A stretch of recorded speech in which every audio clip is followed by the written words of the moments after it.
ನಮಸ್ತೆ ಕರ್ನಾಟಕ. ಶಿವ ಬೆಳಿಗ್ಗೆ 6ಕ್ಕೆ ಮನೇಲಿ ಇರಬೇಕು ಅಂತ ಹೇಳಿದ ಕಾರಣ ಪಾರ್ವತಿ 5 ಗಂಟೆಗೆ ಅಲಾರಾಮ್ ಸೆಟ್ ಮಾಡಿ ಬೆಳಗ್ಗೆ ಬೇಗ ಎದ್ದು ಅವಳಿಗೂ ಹೇಳೋದಕ್ಕೆ ಮನಸ್ಸಿಲ್ಲ. ಕೋಪದಲ್ಲೇ ಶಿವನಿಗೆ ಸಹಸ್ರನಾಮ ಆಡ್ತಾ, ಹಾಳಾದವನು ಅದೆಲ್ಲಿ ಗಂಟು ಬಿದ್ದನೋ ನನಗೆ ಕಾಟ ಕೊಡೋಕ್ಕಂತಾನೇ ಇದ್ದಾನೆ, ಆದರೂ ನಾನು 5:30ಕ್ಕೆ ಇರ್ತೀನಿ ಅಂತ ಮೆಸೇಜ್ ಹಾಕ್ಬಿಟ್ಟಿದ್ದೀನಿ. ಈಗ ನಾನು ಹೋಗಲಿಲ್ಲ ಅಂದರೆ ನನ್ನ ಮರ್ಯಾದೆ ಹೋಗುತ್ತೆ ಅಂತ ಹೇಳಿ ಪಟ ಫ್ರೆಶ್ ಆಗಿ ಹೊರಗೆ ಬಂದು ಟೇಬಲ್ ಮೇಲೆ ಇದ್ದ ಸೀರೆಯನ್ನು ನೋಡಿದ್ಲು. ಶಿವರಾತ್ರಿನೇ ಸೀರೆ ಹಾಕೊಂಡು ಬರಬೇಕು ಅಂತ ಹೇಳಿದ ನೆನಪಾಗಿ ಅಲ್ಲಿದ್ದ ಸೀರೆಯನ್ನು ಹೇಗೋ ಕಷ್ಟಪಟ್ಕೊಂಡು ಉಟ್ಕೊಂಡು ಸೀರೆಯಲ್ಲಿ ದಂತದ ಬೊಂಬೆ ರೀತಿ ಕಾಣ್ತಿದ್ಲು. ಸ್ವಲ್ಪ ಮೇಕಪ್ ಮಾಡಿಕೊಂಡು ತನ್ನ ಅಮ್ಮನಿಗೆ ಹೇಳೋಣ ಅಂತ ರೂಮಿನ ಡೋರ್ ನಾಕ್ ಮಾಡಲು ಸ್ವಾತಿ ಗಾಬರಿಯಲ್ಲಿ ಬಂದು ಬಾಗಿಲು ತೆಗೆದ್ಲು. ಯಾಕಂದರೆ ಇಷ್ಟೊತ್ತಲ್ಲಿ ಆ ಮನೆಯಲ್ಲಿ ಯಾರೂ ಹೇಳ್ತಿರ್ಲಿಲ್ಲ. ಎದುರುಗಡೆ ನಿಂತಿರೋ ಮಗಳನ್ನು ನೋಡಿ, ಗೊಂಬೆ ಏನಾಯ್ತೆ, ಹುಷಾರಿಲ್ವಾ, ಹಾಸ್ಪಿಟಲ್ಗೆ ಹೋಗ್ಬೇಕಾ, ಇಷ್ಟು ಬೇಗ ಯಾಕೆ ಎದ್ದಿದ್ಯಾ ಬಂಗಾರಿ, ಏನಾಗ್ತಿದೆ ಅಂತ ಒಂದೇ ಸಲ ಗಾಬರಿಯಾಗಿ ಪ್ರಶ್ನೆ ಮೇಲೆ ಪ್ರಶ್ನೆ ಮಾಡ್ತಿದ್ಲು. ಅಮ್ಮ ಕೂಲ್, ನನಗೇನೂ ಆಗಿಲ್ಲ, ನಾನು ಆರಾಮಾಗಿದ್ದೀನಿ. ನಾನೀಗ ಆಫೀಸ್ ಕೆಲಸದ ಮೇಲೆ ಹೋಗ್ತಾ ಇದ್ದೀನಿ. ನಮ್ಮ ಬಾಸ್ ಕಾಲ್ ಮಾಡಿದರು. ಏನೋ ಇಷ್ಟೊತ್ತಲ್ಲಿ ಕೆಲಸನಾ, ಇಷ್ಟೊತ್ತಲ್ಲಿ ಯಾವ ಆಫೀಸ್ ಇರುತ್ತೆ ಅಮ್ಮ? ಅದು ನಾನು ಆಫೀಸ್ಗೆ ಹೋಗ್ತಿಲ್ಲ, ನಮ್ಮ ಬಾಸ್ ಮನೆಗೆ ಕರೆದಿದ್ದಾರೆ, ಏನೋ ಕೆಲಸ ಅಂತೆ, ಇಂಪಾರ್ಟೆಂಟ್ ಅಂತೆ ಅಮ್ಮ, ಹಾಗಾಗಿ ನಾನು ಹೋಗಲೇಬೇಕು. ನಾನು ಅವರ ಪರ್ಸ್ನಲ್ PA ಅಲ್ವಾ, ಸೊ ನೀನು ಗಾಬರಿ ಆಗಬೇಡ. ಚಿಕ್ಕಿಗೆ ಆಮೇಲೆ ನೀನೇ ಹೇಳು, ನಾನು ಹೇಳೋಕ್ಕೆ ಹೋದರೆ ಬೈತಾರೆ, ಇಷ್ಟು ಬೇಗ ಅವರು ನನ್ನ ಕಳಿಸಲ್ಲ. ಮಗಳೇ, ನನಗೆ ಯಾಕೋ ಭಯ ಆಗ್ತಿದೆ ಕಣೆ, ಇಷ್ಟೊತ್ತಲ್ಲಿ ಒಬ್ಬಳೇ ಹೋಗ್ತೀಯಾ? ನೀನು ಹುಟ್ಟಿದಾಗಿನಿಂದ ಒಂದು ದಿನ ಕೂಡ ಈ ಟೈಮಲ್ಲಿ ಎದ್ದಿಲ್ಲ. ಈ ಬದಲಾವಣೆ ಯಾಕೆ? ಸುಮ್ಮನೆ ನಿನಗೆ ಕಷ್ಟ ಆದರೆ ಬೇಡ, ಆರಾಮಾಗಿ ಮನೇಲಿರೋ ಮಗಳೇ. ಹೇಗೋ ನಿಮ್ಮ ಅಪ್ಪಂದೇ ಆಫೀಸ್ ಇದೆ ಅಲ್ವಾ? ಅಮ್ಮ ನೀನಾಗಿ ಹೇಳ್ಬೇಡ, ನಾನು ನನ್ನ ಕಾಲ ಮೇಲೆ ನಿಂತ್ಕೋಬೇಕು, ಸ್ವತಂತ್ರಳಾಗಿ ದುಡಿಬೇಕು. ನಾನು ಸೇಫಾಗಿ ಹೋಗಿ ಸೇಫಾಗಿ ಬರ್ತೀನಿ. ಏನಾದರೂ ಹೇಳಬೇಕು ಅಂದರೆ ಕಾಲ್ ಮಾಡ್ತೀನಿ, ಸರಿನಾ? ನೀನು ಆರಾಮಾಗಿ ಮಲಗು. ಸರಿ, ಸೀರೆ ಯಾಕೆ ಈ ರೀತಿ ಉಟ್ಕೊಂಡಿದ್ಯಾ? ಹೇಗಾಗಿದೆ ನೋಡು, ಇರು ನಾನು ಸರಿ ಮಾಡ್ತೀನಿ ಅಂತ ಹೇಳಿ ಸರಿಯಾದ ರೀತಿಯಲ್ಲಿ ಸೀರೆಯನ್ನು ಉಡಿಸಿದ್ಲು. ಅವಳು ಮೊದಲು ಹುಟ್ಟಿದ್ದಕ್ಕೂ ನಂತರ ಸ್ವಾತಿ ಉಡಿಸಿದ್ದಕ್ಕೂ ಅಜಗಜಾಂತರ ವ್ಯತ್ಯಾಸ ಇತ್ತು. ಅಮ್ಮ ನೀನು ತುಂಬ ಚೆನ್ನಾಗಿ ಸೀರೆ ಉಡಿಸ್ತೀಯ, ಇನ್ಮೇಲೆ ನಾನು ಕೂಡ ಕಲ್ತ್ಕೋತೀನಿ. ಆದರೆ ಈಗ ಟೈಮ್ ಆಯಿತು, ಬಾಯ್ ಅಂತ ಹೇಳಿ ಸ್ಕೂಟಿ ತಗೊಂಡು ಹೊರಟಳು. ಶಿವ ರಾತ್ರಿನೇ ತಮ್ಮನೆಯ ವಿಳಾಸವನ್ನು ಅವಳ ಫೋನಿಗೆ ಸೆಂಡ್ ಮಾಡಿದ್ದ. ಹಾಗಾಗಿ ಅವನಿಗೆ ಹೇಳ್ದೆ ಅವನ ಮನೆ ಮುಂದೆ ಹೋಗಿದ್ಲು. ಸಮಯ ನೋಡಲು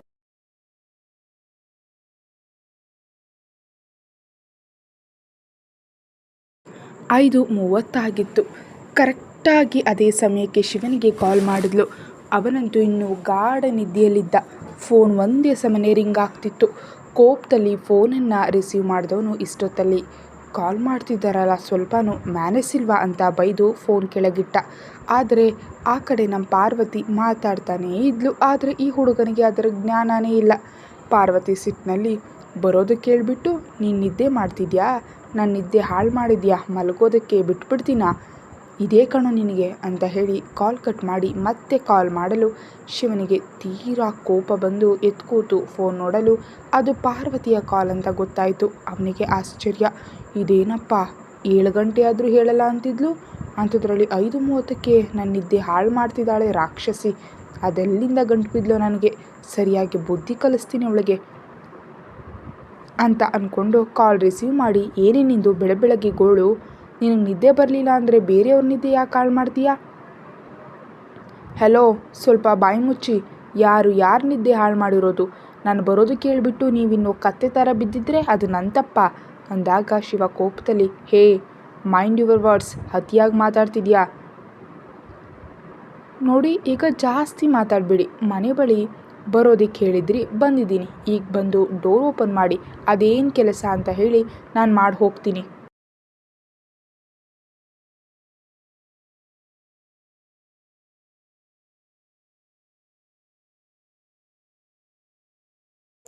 ಏನು ಮಾಡೋದು, ಎಲ್ಲ ನನ್ನ ಕರ್ಮ, ನಿನ್ನ ಕೈಲಿ ಸಿಕ್ಬಿಟ್ಟಿದ್ದೀನಿ, ಆದಷ್ಟು ಬೇಗ ನಿನಗೆ ಪಾಠ ಕಲಿಸ್ತೀನಿ ಅಂದ್ಕೊಂಡವಳು ಡೋರ್ ಬೆಲ್ ಮಾಡಿದ್ಲು. ಶಿವ ಗಾಬರಿಯಲ್ಲಿ, ಇನ್ನೂ ಎಲ್ಲ ಮಲಗಿದ್ದಾರೆ, ಇವಳು ನೋಡಿದ್ರೆ ಇಷ್ಟು ಬೇಗ ಬಂದಿದ್ದಾಳು ಹುಡುಗಿ, ನಾನು ಅಂದ್ಕೊಂಡಷ್ಟು ಸೋಂಬೇರಿಯಲ್ಲ ಅಂದ್ಕೊಂಡು ಓಡಿ ಬಂದು ಬಾಗಿಲು ತೆಗೆದ. ಅವನ ಅವತಾರ ನೋಡೋದಕ್ಕಾಗ್ತಿರ್ಲಿಲ್ಲ ಹುಡುಗಿಗೆ. ಛೀ ಅಂತ ಕಣ್ಣು ಮುಚ್ಕೊಂಡ್ಳು. ಏನ್ರಿ ನೀವು ಹೊರಗೆ ಬರಬೇಕಾದ್ರೆ ನೆಟ್ಟಾಗಿ ಬಟ್ಟೆ ಹಾಕ್ಕೊಂಡು ಬರೋದಕ್ಕಾಗಲ್ವಾ? ಅಂದಾಗಲೇ ನಮ್ಮ ಶಿವಕ್ಕೆ ಗೊತ್ತಾಗಿದ್ದು ತಾನು ಬರೀ ಶಾರ್ಟ್ಸಲ್ಲೇ ಇದ್ದೀನಿ ಅಂತ.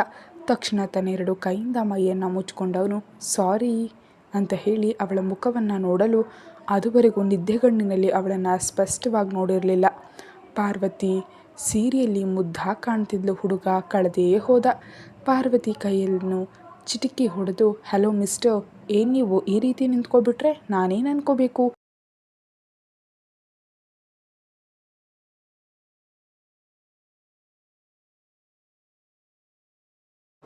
ಈಗ ನನ್ನನ್ನು ಯಾಕೆ ಬರೋದಕ್ಕೆ ಹೇಳಿದ್ದ ಅಷ್ಟು ಹೇಳಿ? ಯಾಕಂದರೆ ಆಫೀಸ್ ಕೆಲಸ ಇದೆ ಅದಕ್ಕೆ ಹೇಳಿದೆ. 15 ನಿಮಿಷ ನಾನು ಬರ್ತೀನಿ, ಅಷ್ಟರಲ್ಲಿ ನೀನು ನನಗೋಸ್ಕರ ಒಂದು ಕಪ್ ಕಾಫಿ ಮಾಡು ಅಂತ ಹೇಳಿ ಹೋಗ್ತಿದ್ದ ಅವನನ್ನು ಕರೆದು, ಎಕ್ಸ್ಕ್ಯೂಸ್ ಮೀ, ನಾನು ಆಫೀಸ್ ವರ್ಕ್ ಮಾಡೋಕ್ಕೆ ಬಂದಿರೋದು, ನಿಮ್ಮ ಮನೆ ಕೆಲಸ ಮಾಡೋಕ್ಕೆ ಬಂದಿಲ್ಲ. ಸೊ ನಾನು ಕೂತಿರ್ತೀನಿ, ನೀವು ಫ್ರೆಶ್ ಆಗಿ ಬನ್ನಿ. ಆಗಲ್ಲ ಮೇಡಮ್, ತಾವು ಬಾಯಿ ಮುಚ್ಕೊಂಡು ನಾನು ಹೇಳಿದ್ದು ಮಾಡಬೇಕು. ನೀವು ನನ್ನ ಪರ್ಸ್ನಲ್ PA. ನನಗೇನೇ ಬೇಕು ಅಂದರೂ ನೀನೇ ತಂದು ಕೊಡಬೇಕು ಟೈಮ್ ಸರಿಯಾಗಿ. ಕಾಫಿ, ಟಿಫಿನ್, ಲಂಚ್ ಇನ್ಮೇಲೆ ನಿಮ್ಮದೇ ಜವಾಬ್ದಾರಿ. ಈಗಲಿಂದಾನೇ ಅದು ಶುರುವಾಗಲಿ. ಅಡುಗೆ ಮನೆ ಅಲ್ಲಿದೆ, ಹಾಲು ಫ್ರಿಡ್ಜಲ್ಲಿದೆ, ಅದಕ್ಕೆ ಬೇಕಾಗಿರೋ ಐಟಮ್ ಸೆಲ್ಫ್ ಮೇಲಿದೆ. ಬೇಗ ಕಾಫಿ ಮಾಡಿಕೊಂಡು ನನ್ನ ರೂಮಿಗೆ ತಗೋಬಾ ಅಂತ ಹೇಳಿ ಅವಳ ಮಾತಿಗೆ ಅವಕಾಶ ಕೊಡದೆ ರೂಮ್ಗೆ ಹೊರಟೋದ. ಪಾರ್ವತಿ ಕೋಪದಲ್ಲಿ ನಿನ್ನ ಇಲ್ಲೇ ಸಾಯಿಸಿಬಿಡೋಣ ಅನ್ನಿಸ್ತಿದೆ ಅಂದ್ಕೊಂಡು ಅಡುಗೆ ಮನೆಗೆ ಹೋದ್ಲು. ಅವಳಿಗೆ ನಿಜಕ್ಕೂ ಕಾಫಿ ಮಾಡೋದಕ್ಕೆ ಬರಲ್ಲ. ಮೊಬೈಲ್ ಕೈಯಲ್ಲಿ ಇದ್ದಿದ್ದರಿಂದ ಇಂಟರ್ನೆಟ್ಟಲ್ಲಿ ನೋಡಿ ತಿಳ್ಕೊಳ್ಳೋಣ ಅಂತ ಯೂಟ್ಯೂಬಲ್ಲಿ ನೋಡಿದ್ಲು. ಅಷ್ಟರಲ್ಲಿ ಶ್ವೇತಾ ಎದ್ದು ಅಡುಗೆ ಮನೆ ಹತ್ರ ಬಂದಳು. ಯಾರೋ ನಿಂತಿರೋದು ನೋಡಿ, ಯಾರು ನೀವು, ನಮ್ಮನೇಲಿ ನೀವೇನು ಮಾಡ್ತಿದ್ದೀರಾ ಅಂತ ಹತ್ರ ಬಂದಳು. ನಮಸ್ತೆ ಆಂಟಿ, ನಾನು ಶಿವ ಅವರ PA, ಆಫೀಸ್ ವರ್ಕ್ ಇದೆ ಅಂದರು, ಹಾಗಾಗಿ ಮನೆಗೆ ಬಂದೆ. ಓ ಹೌದಾ, ನಿನ್ನ ಹೆಸರೇನಮ್ಮ? ಪಾರ್ವತಿ ಅಂತ ಹೇಳಿ. ನಮ್ಮನೇಲಿ ಎಲ್ಲರೂ ಗೊಂಬೆ ಅಂತ ಕರೀತಾರೆ. ತುಂಬ ಚೆನ್ನಾಗಿದೆ ಪಾರು, ಈ ರೀತಿ ಕರಿಬೋದಾ? ಸರಿ ಆಂಟಿ, ನಿಮ್ಮಿಷ್ಟ. ಈಗ ನಾನು ಕಾಫಿ ಮಾಡಬೇಕು, ಸ್ವಲ್ಪ ನನಗೆ ಹೆಲ್ಪ್ ಮಾಡ್ತೀರಾ? ನನಗೆ ಅಷ್ಟಾಗಿ ಕಾಫಿ ಮಾಡೋದಕ್ಕೆ ಬರೋದಿಲ್ಲ. ಅದಕ್ಕೇನಂತೆ, ನಾನು ಹೆಲ್ಪ್ ಮಾಡ್ತೀನಿ ಬಿಡು ಅಂತ ಹೇಳಿ ಅವಳಿಗೆ ಕಾಫಿ ಮಾಡೋದನ್ನು ತೋರಿಸ್ತಾ ಶ್ವೇತಾನೇ ಕಾಫಿ ಮಾಡಿದ್ಲು. ಅದನ್ನು ನೋಡಿ ಪಾರ್ವತಿಗೂ ತಾನು ಅಡುಗೆ ಕಲಿಬೇಕು ಅನ್ನಿಸ್ತು. ಕಾಫಿ ತಗೊಂಡು ಶಿವನ್ ರೂಮ್ಗೆ ಹೋದ್ಲು.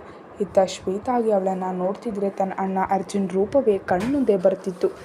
ಎಲ್ಲ ಸರಿ ಇದ್ದಿದ್ರೆ ನನ್ನ ಅಣ್ಣನ ಮಗಳು ಇದೇ ರೀತಿ ಇರ್ತಿದ್ಲೇನೋ ಅಂದ್ಕೊಂಡು ಕಣ್ಣೀರನ್ನು ಒರೆಸ್ಕೊಂಡು ಕೃಷ್ಣನಿಗೆ ಕಾಫಿ ಮಾಡಿ ತೆಗೆದುಕೊಂಡು ಹೋದ್ಲು.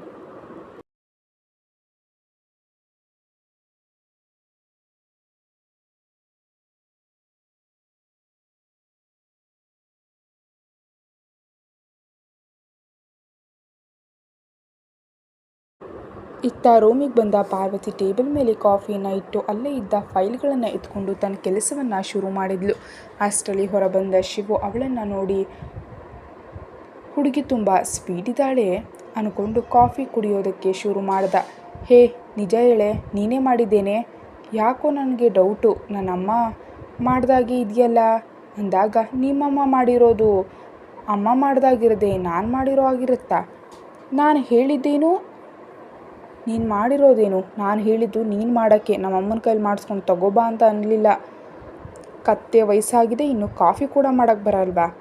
ಸರ್, ನಿಮ್ಮದು ಅತಿಯಾಯಿತು. ನಾನು ನಿಮ್ಮನ್ನು ಮರ್ಯಾದೆ ಕೊಟ್ಟು ಮಾತಾಡಿಸ್ತೀನಿ ಅಂದರೆ ನೀವು ಕೂಡ ಅಷ್ಟೇ ರೆಸ್ಪೆಕ್ಟ್ ಕೊಟ್ಟು ಮಾತಾಡಿಸ್ಬೇಕು, ಇಲ್ಲಾಂದರೆ ನಾನು ಕೂಡ ಅದೇ ರೀತಿ ಮಾತಾಡಿಸ್ಬೇಕಾಗುತ್ತೆ. ಓಹೋ ಸಾರಿ ಮೇಡಮ್, ರೆಸ್ಪೆಕ್ಟ್ ಕೊಡ್ತೀವಿ, ಇನ್ಮೇಲಾದರೂ ಚಡ್ಡಿ ಹಾಕೊಂಡು ಓಡಾಡೋದು ಬಿಡು.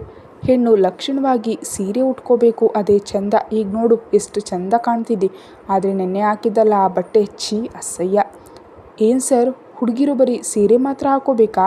ಯಾರಿಗೆ ಯಾವುದು ಇಷ್ಟ ಇರುತ್ತೋ ಅದನ್ನು ಹಾಕ್ತೇವೆ, ಅದೆಲ್ಲ ನಿಮಗೆ ಯಾಕೆ? ನನ್ನ ವೈಯಕ್ತಿಕ ವಿಷಯ ನಿಮಗೆ ಬೇಕಿಲ್ಲ, ಬರೀ ಪ್ರೊಫೆಷ್ನಲ್ ಬಗ್ಗೆ ಮಾತ್ರ ಮಾತಾಡಿ ಅಂತ ಹೇಳಿ ತನ್ನ ವರ್ಕ್ ಸ್ಟಾರ್ಟ್ ಮಾಡಿದ್ಲು. ಕೊಬ್ಬು ಜಾಸ್ತಿನೇ ಇವಳಿಗೆ ಅಂದ್ಕೊಂಡು ಅವಳ ಪಕ್ಕವೇ ಕೂತು ತಾನು ಕೂಡ ವರ್ಕ್ ಸ್ಟಾರ್ಟ್ ಮಾಡ್ದ. ಸಮಯ ಅದಾಗಲೇ 8:30 ಆಗಿತ್ತು. ಅಷ್ಟರಲ್ಲಿ ಡೋರ್ ಬೆಲ್ ಆಯಿತು. ಯಾರು ಎಂದು ಎದ್ದು ಬಂದು ನೋಡಲು ಅರ್ಜುನ್ ಮನೆಗೆ ಬಂದಿದ್ದ. ಶಿವ ಅವನನ್ನು ನೋಡಿ ಓಡಿ ಹೋಗಿ ಅಪ್ಕೊಂಡು, ಮಾವ ಇಷ್ಟು ಬೇಗ ಬಂದ್ರಾ, ಒಳಗೆ ಬನ್ನಿ. ಶಿವನ ಧ್ವನಿಯನ್ನು ಕೇಳಿ ಕೃಷ್ಣ ಮತ್ತು ಶ್ವೇತಾ ಕೂಡ ಹೊರಗೆ ಬಂದರು. ಶ್ವೇತಾ ತನ್ನ ಅಣ್ಣನನ್ನು ಅಪ್ಕೊಂಡು, ಹೇಗಿದೆಯಾ ಅಣ್ಣ, ನೀನು ಈ ಕಡೆ ಬರೋದೇ ಇಲ್ಲ ಅಂತ ಈ ತಂಗಿನ ನೋಡಬೇಕು ಅಂತ ಅನ್ನಿಸ್ಲಿಲ್ವಾ ಅಂದಾಗ,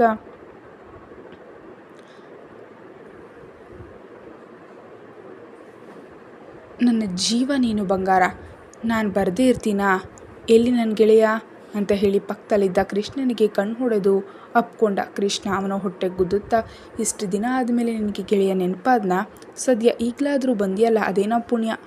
ಎಲ್ಲರೂ ಮಾತಾಡ್ತಾ ಕೂತಿದ್ರು. ಅಷ್ಟರಲ್ಲಿ ಪಾರ್ವತಿ ತನ್ನ ಕೆಲಸವನ್ನು ಮುಗಿಸಿ ಸಮಯ ನೋಡಲು 9:20 ಹಾಗಾಗಿ ಮನೆಗೆ ಹೊರಡಬೇಕು ಅಂದ್ಕೊಂಡು ರೂಮಿನಿಂದ ಹೊರಗೆ ಬಂದಳು.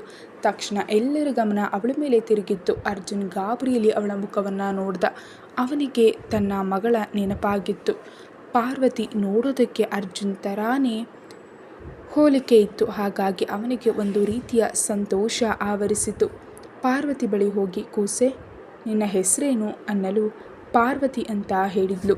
ಅವಳಿಗೂ ಕೂಡ ಮನಸ್ಸಲ್ಲಿ ಏಳಲಾಗದ ಅನುಭವ ಆಗ್ತಿತ್ತು. ಅರ್ಜುನ್ಗೂ ಕೂಡ ಇದು ಹೊರತಾಗಿರಲಿಲ್ಲ.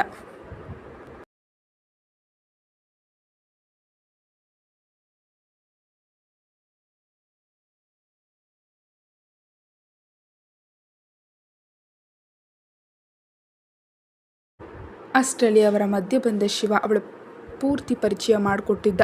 ಅರ್ಜುನ್ ಅವಳ ಅಪ್ಪ ಅಮ್ಮನ ಹೆಸರು ಕೇಳಲು ಅವಳು ತನ್ನ ಅಪ್ಪ ಆಕಾಶ್ ಮತ್ತು ತಾಯಿ ಸ್ವಾತಿ ಎಂದು ಹೇಳಿದ ತಕ್ಷಣ ಅರ್ಜುನ್ ಗಾಬರಿಯಲ್ಲಿ ಅವಳ ಮುಖವನ್ನು ನೋಡ್ದ. ಯಾಕಂದರೆ ಅವನಿಗೆ ಗೊತ್ತಿತ್ತು ಸ್ವಾತಿ ಮತ್ತು ಆಕಾಶ್ಗೆ ಮಕ್ಕಳಿರಲಿಲ್ಲ. ಒಂದು ವೇಳೆ ಅದೇ ಹೆಸರಿನ ಬೇರೆ ಯಾರಾದರೂ ಇರ್ಬೋದಾ ಅಂದ್ಕೊಂಡು ಮತ್ತೊಮ್ಮೆ ಖಚಿತಪಡಿಸ್ಕೊಳ್ಳೋದಕ್ಕೆ, ನಿಮ್ಮ ಫ್ಯಾಮಿಲಿಯಲ್ಲಿ ಎಷ್ಟು ಜನ ಇದ್ದೀರಾ ಕಂದ ಅಂದಾಗ ಅವಳಿಗೆ ಒಂದು ರೀತಿ ಅನ್ನಿಸ್ತು. ಯಾಕಂಕಲ್ ಈ ರೀತಿ ಕೇಳ್ತಿದ್ದೀರಿ? ಏನಿಲ್ಲಮ್ಮ, ಸುಮ್ಮನೆ ಕೇಳಿದೆ ಅಷ್ಟೇ. ನಾವು 4 ಜನ ಇದ್ದೀವಿ, ನಾನು, ಅಪ್ಪ, ಅಮ್ಮ, ಚಿಕ್ಕಿನ ಅವರ ಹೆಸರೇನು ಅಂದಿದ ತಕ್ಷಣ ಆರೋಹಿ ಚಿಕ್ಕಿ ಅಂದ್ಲು. ತಕ್ಷಣ ಅರ್ಜುನ್ಗೆ ನಿಂತ ನೆಲವೇ ಕುಸಿದಂತೆ ಭಾಸವಾಯಿತು. ತಾನು ಹುಡ್ಕೊಂಡು ಬಂದದ್ದು ಇಷ್ಟು ಬೇಗ ಸಿಗುತ್ತೆ ಅಂತ ಅಂದ್ಕೊಂಡಿರಲಿಲ್ಲ. ಒಂದು ಕ್ಷಣ ಸೋಫಾದ ಮೇಲೆ ಮೌನವಾಗಿ ಕುಳಿತುಬಿಟ್ಟ. ಯಾರು ಎಷ್ಟೇ ಮಾತಾಡ್ಸಿದ್ರೂ ಮಾತಾಡ್ತಿಲ್ಲ. ಶಿವ ಗಾಬರಿಯಲ್ಲಿ, ಮಾವ ಏನಾಗ್ತಿದೆ, ಹಾಸ್ಪಿಟಲ್ಗೆ ಹೋಗ್ಬೇಕಾ, ಎದ್ದೇಳಿ ಮಾವ ಎನ್ನಲು ಅರ್ಜುನ್ ಪಾರ್ವತಿಯ ಮುಖವನ್ನು ನೋಡಿ, ಕಂದ ಬಾಯಿಲಿ ಅಂತ ಕರೆದು ತನ್ನ ಪಕ್ಕ ಕೂರಿಸ್ಕೊಂಡ. ಅವನಿಗೆ ಈಗ ಪೂರ್ತಿ ಅರ್ಥ ಆಗಿತ್ತು, ಇವಳು ಆಕಾಶ್ ಮತ್ತು ಸ್ವಾತಿಯ ಮಗಳಲ್ಲ, ತನ್ನ ಮತ್ತು ಆರೋಹಿ ಮಗಳು ಅಂತ. ಯಾಕಂದರೆ ಆರೋಹಿಗೆ ಮಕ್ಕಳಾದಾಗ ಸ್ವಾತಿ ಅವಳನ್ನೇ ತನ್ನ ಮಗಳು ಅಂತ ನೋಡ್ಕೋತೀವಿ ಅಂದದ್ದು ನೆನಪಿಗೆ ಬಂದಿತ್ತು. ಅವಳನ್ನು ತನ್ನ ತೋಳಿನಲ್ಲಿ ಬಿಗಿಯಾಗಿ ಅಪ್ಪಿ ಮನಸ್ಸು ಇಚ್ಛೆ ಹತ್ಬಿಟ್ಟ. ಮನಸ್ಸಿನಲ್ಲಿ, ನನ್ನ ಕ್ಷಮಿಸು ಮಗಳೇ, ನಾನು ನಿನ್ನಪ್ಪ, ಆದರೆ ಅದನ್ನು ನಿನ್ನ ಮುಂದೆ ಹೇಗೆ ಹೇಳಲಿ, ಎಲ್ಲ ನನ್ನ ಕರ್ಮ, ನೀನು ನನ್ನ ಮಗಳು, ನನ್ನ ಉಸಿರು ನೀನು ಅಂದ್ಕೊಂಡು ಇನ್ನಷ್ಟು ಬಿಗಿಯಾಗಿ ಅವಳನ್ನು ಅಪ್ಕೊಂಡ. ಕತೆ ಮುಂದುವರಿಯುತ್ತೆ. Thank you so much for watching.